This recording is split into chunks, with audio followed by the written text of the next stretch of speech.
If manga is your main course meal, like a steak, then manhwa is the dessert. A lot of manhwas are like light novels on crack. The plot is repetitive, there's shorter episodes, and there's status windows. So many fucking status windows. But that doesn't mean it's bad at all. There are some genuine gems that stand among the best of the best even manga has to offer. And here's 10 of the best I've read.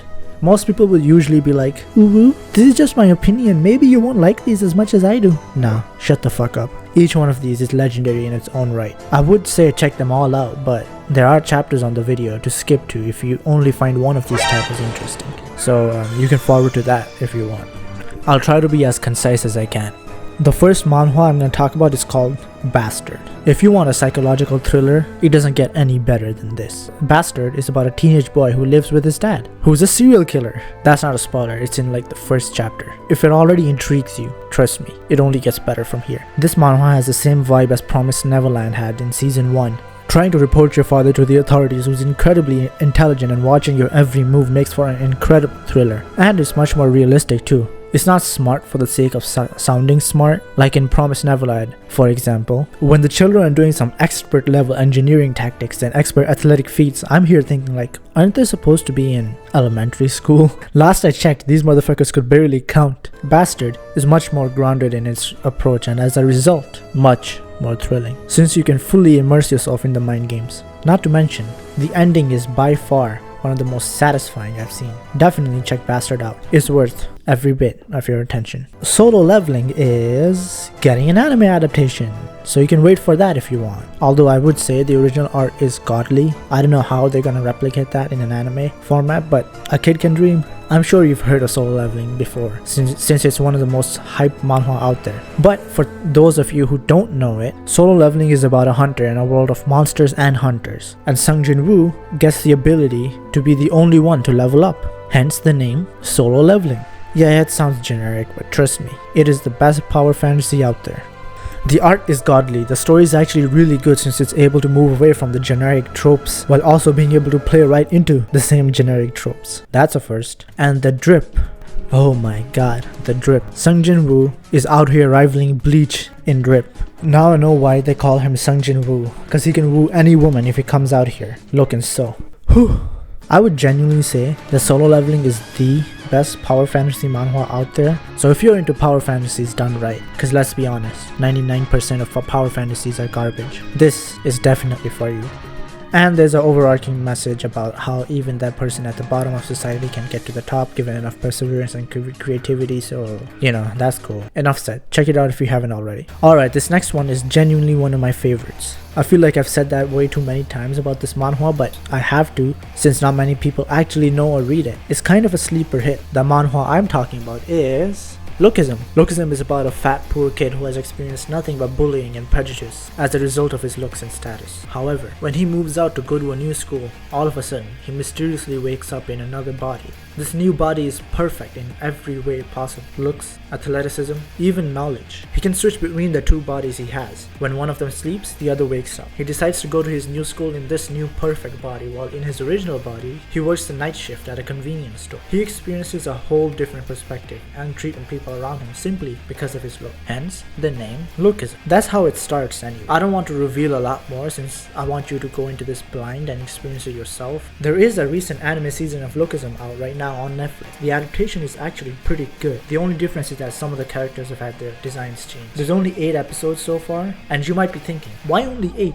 A season usually has 12 episodes, or 24, right? Trust me, it's a very strategic decision. 8 episodes is where the first arc ends, because right after the first arc, if it sounded so wholesome so far, the story completely does a 180 and starts dealing with stalkers, rapists, religious cults, corruption, gangsters, and whatever the hell this is. The only caveat about Lookism is that it starts off very unapproachable. The beginning few chapters is very hard to drag through at times. The anime does a very good job of presenting that first arc though. That's why if you want to watch it first then read, that's perfectly fine, almost preferable. Just get through the first arc, since that's the one where most people would leave. It goes from high school drama only at the start to martial arts action, to romance, to a Tokyo Revengers style gangster action, to then shoujo, to mystery. All being juggled at the same time. Like, it's cool that everyone is treating me nice because of a new body, but Why is there a whole ass new body in my house? How did it get there? Oh my god, someone is trying to harass my friends. Better go help. There's gangsters that make hundreds of thousands of dollars doing certain activities, and they're all high schoolers, giving all that money to someone else. Huh, that's interesting. Oh my god, my new body actually has a name of its own, and its different identity that's been mysteriously erased from all records. That's weird. Gotta get to the bottom of that. There's people other than me who have 2 bodies. Holy shit, the gangsters are invading. There's a multi-billionaire business leader who's interested in me for some reason, and he looks like an absolute dilf.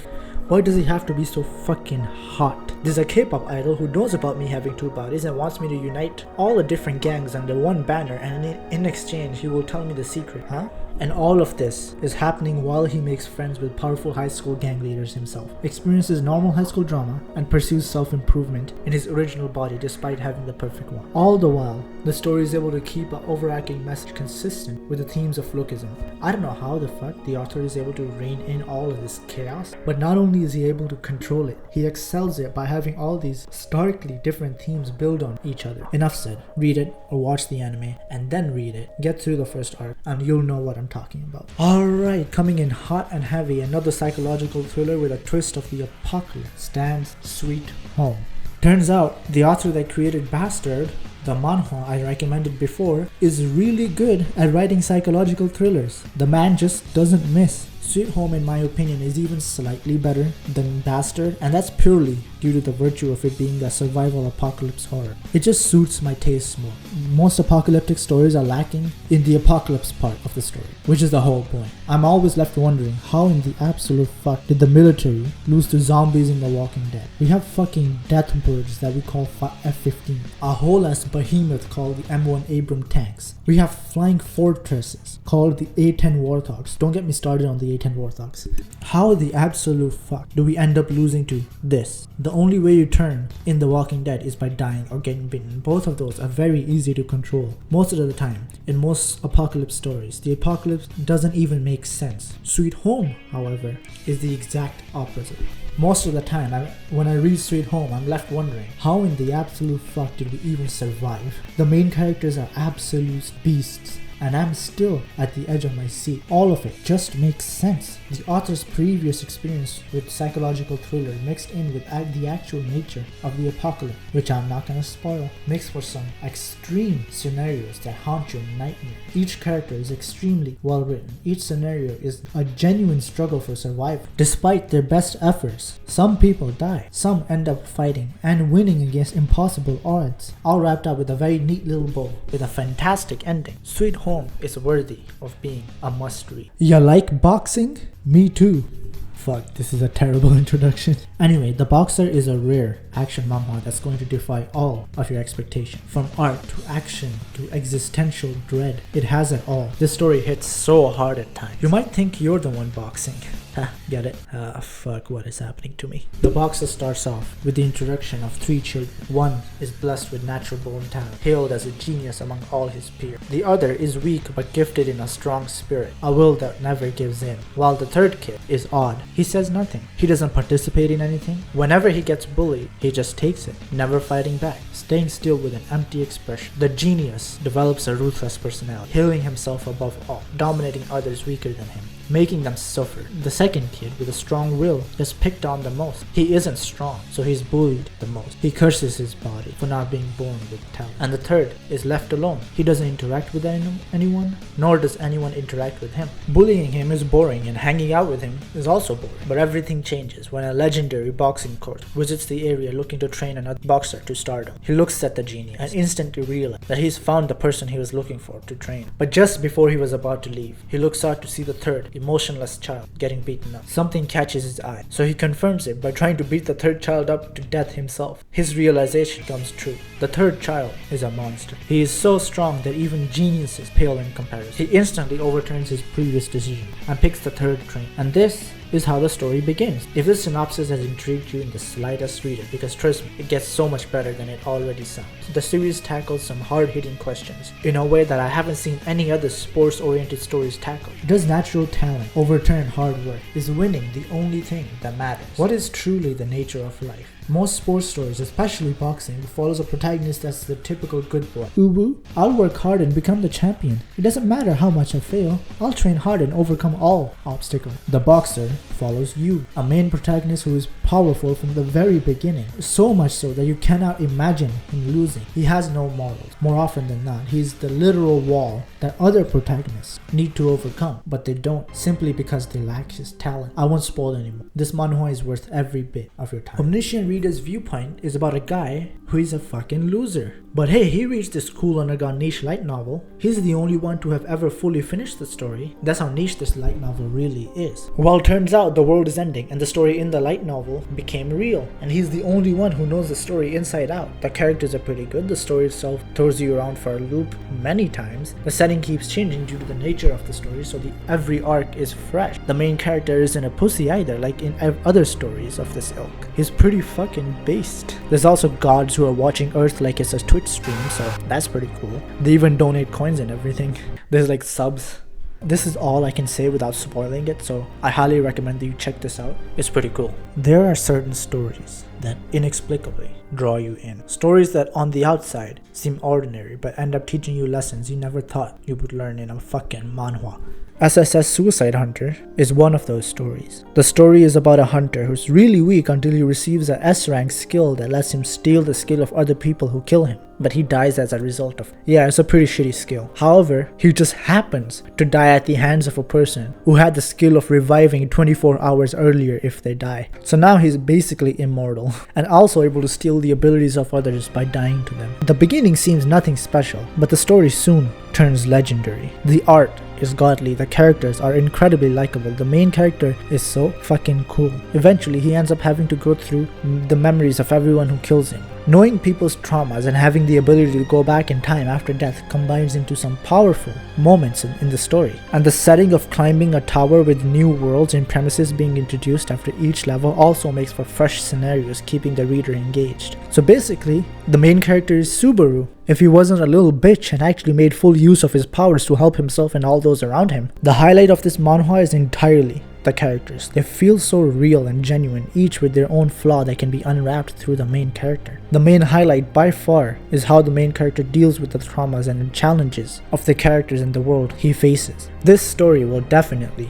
leave you feeling a type of fulfillment you didn't know a story could give you. Most manhwa friendships end up being exactly that, friendships for the sake of the story. If you're tired of shitty character interactions and reading stories about saving the world or achieving some grand goal and just want to chill and watch the homies do some dumb shit, Nan Hao Shang Feng is for you. It's one of those manhwa that are just hilarious to read while also showing a great dynamic between friends. Some of the shit that goes on in this manhwa is the exact shit you could imagine yourself doing with your own friends. It's not all just comedy either, or slice of life. Every now and then, the story hits some real, meaningful moments among the characters. The comedy is playfully chaotic and insane, the story is lighthearted, and the moments end up being meaningful.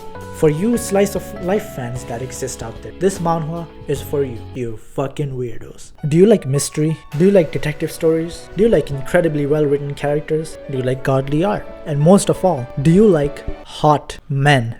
Well, Purple Hyacinth has all of that and more, so much more. The story is set in the early 1900s type London scenario. The police wear masks to protect their identity from criminals.